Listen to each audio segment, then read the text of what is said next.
Hi, this is Scarlett Sanchez again with another book talk for the book, The Girl Who Drank the Moon. So have you ever heard the saying, are you a good witch or are you a bad witch? Well, if so, you're definitely going to be asking yourself that as you come across the witch that's in this particular story. So this story starts off with a boy whose name is Antane, and he's just very fed up with the way things are going in his village, what they call the proctorate.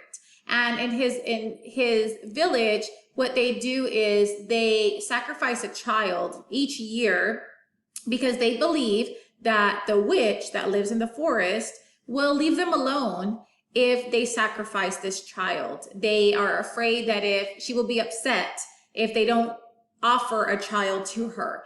And so it is time, a particular evening, where it's time to sacrifice a child. And so one is left for this witch. Her name is Zan, and they leave this baby in the forest.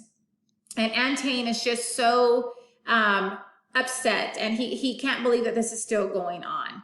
And this baby's left there, and Zan is very mesmerized by this individual, by this little baby. And normally what Zan does is she takes these babies across to what they call the free cities, and she places them in a loving environment with the family.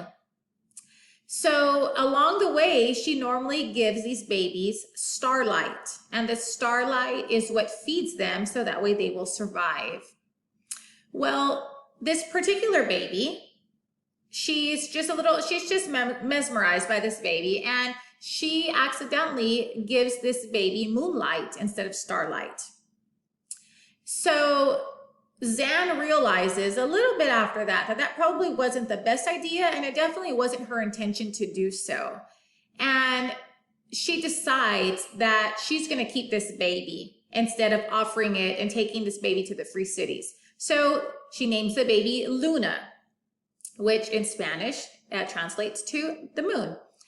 And Luna lives with her and with her swamp monster and with her dragon. And there's definitely a lot of adventure that goes on with Luna and Zan and Glurk and Firion, who are the swamp monsters and the dragon. You're going to have to read to see how this moonlight affects Luna and see what kind of twists and turns they embark along the way.